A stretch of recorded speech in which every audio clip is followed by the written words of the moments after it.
We're floating alongside a 9-metre humpback whale. Our plan, to find out what happens to these giants when they die at sea. The oily slick coming from the whale now extends for tens of miles. Last night, cameraman Mike Pitts tried to rig lights on the whale to see what was happening underwater. He counted more than 10 blue sharks, but before he could explore further, the sea conditions worsened and the operation was aborted.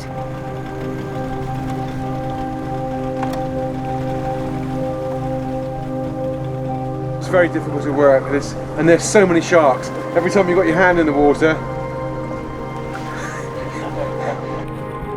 This helmet cam recorded just how close they came. There's one there right at the end, 7 to 8 foot, just right hanging off the back of the boat.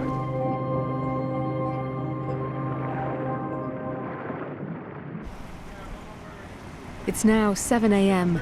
and my turn to get in the water. We've got no idea how many sharks have come in overnight.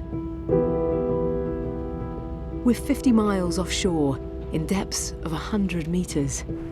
I've never dived in conditions like this before. I was really jealous of Ben last night, having gone in, and I really, really want to do it. It's one of these things where you just got to bite down your fear a little bit.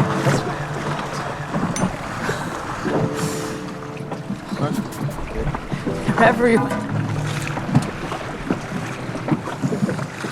Final check's done. It's time to face my fears.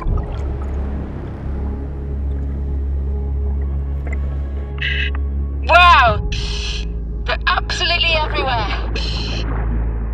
There must be at least 50 here. For safety, I've been told to hang on a line right next to the boat and stay well away from the whale. Mike and the safety diver Lloyd Jones are down at 6 metres where the larger sharks are circling.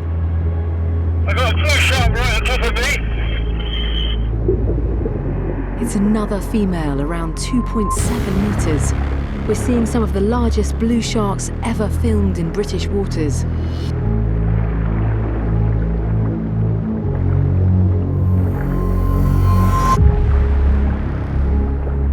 Today, the sharks are eating every part of the whale. Blubber is one of the most energy-rich foods on the planet. Every kilo contains more than 7,000 calories. There's blues circling all around the whale. And that. They look huge. It's an unnerving sight, let me tell you.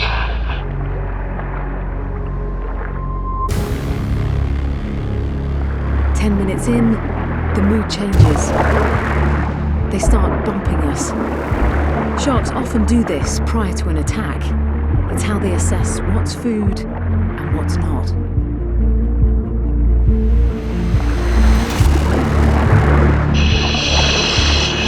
There's a big one over there.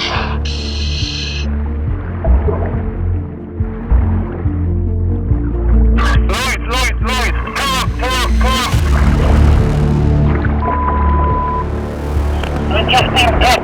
Then, off camera, a shark bites Lloyd. They're all coming out. The dive is aborted. You up first. Take the jacket fully.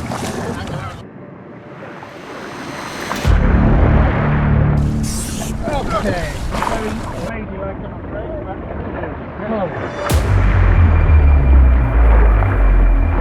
It's quite stressful. Their behaviours change.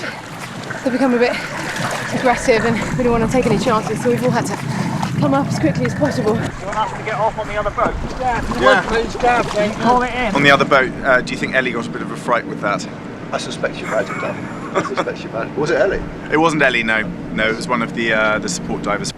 With everyone getting out of the water, Lloyd reveals what happened. Came over the top of Mike's head, tried to nibble on the top of his cylinder. As I pushed it away with the lights, it spun round and bit me on the bum. So I could just feel it nibbling on the back of the dry suit there. Is it broken the I don't think it's broken it, but I could feel the teeth. Oh, So could you? yeah. What a great story to tell. So I think that's time for me to get out of the water then. You're going to have an amazing bruise. Ultimately, it's our fault because we're going into We're their in their, habitat. we're in their space, and what we're doing here is we're in their space where they're feeding. Yeah. You know, they're not just swimming around. Won't fool us, but it's very exciting. Of course, absolutely. Wouldn't miss it for the world. Yeah, absolutely. Yeah. So moving forward, would we be foolhardy to get back in as we were? Yes, I think so. So and I wouldn't want the sharks to sort of get a bad reputation or a worse one than they've got by us giving them an excuse to. So yes, I would say from now on in the cage or use the ROV, the remotely operated vehicle. 3 hours later, shark numbers are soaring.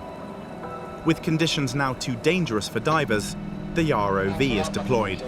Basically, it's like an unmanned submarine. You can see the lights on the front there. It's got cameras. We're going to send it down the side of the vessel, safer than having humans in the water right now. And hopefully, we're going to have a good look at what's going on there.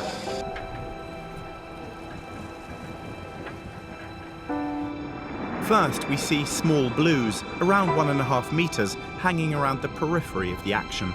Look at that. Isn't that stunning? They're young sharks. Then, as we reach the whale, the full scale of the gathering is revealed.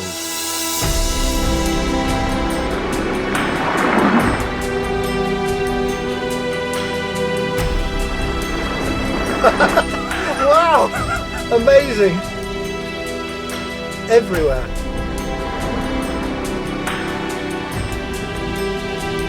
"24 hours after seeing our first blue, we have more sharks than we could ever imagine.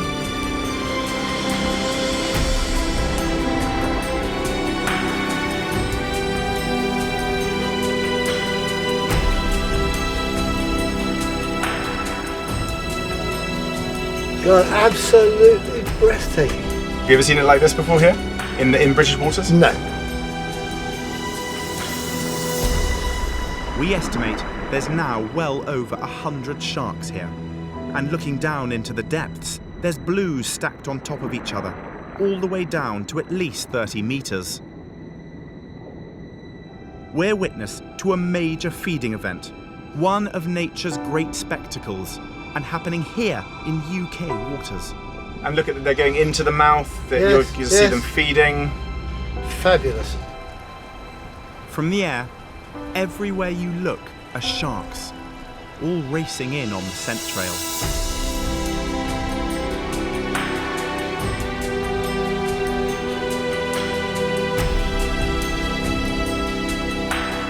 How far they've come, nobody knows.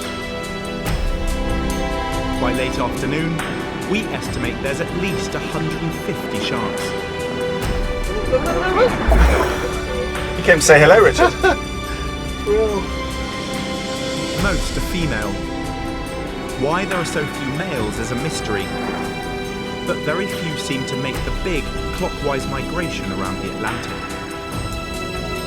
Do you think among all these sharks that we're seeing now, there's some sort of hierarchy going on? Is there dominant?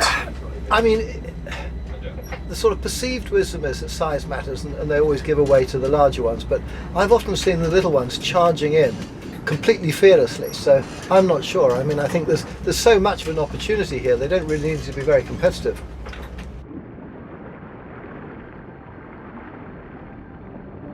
Soon, these sharks will head south, riding the currents once again. Crossing the Atlantic, some will then go north to mate. But not all will make it. So for these beautiful sharks, what's their main threat right now? Us. Us. Estimates I've read various estimates of we're taking between 10 and 20 million a year. 10 and 20 million of these? What So, for? Fins mostly, but also the flesh is beginning to be increasingly valued. And there's markets in the world. And the fins, obviously, the markets, China and the Far East. Sounds dire.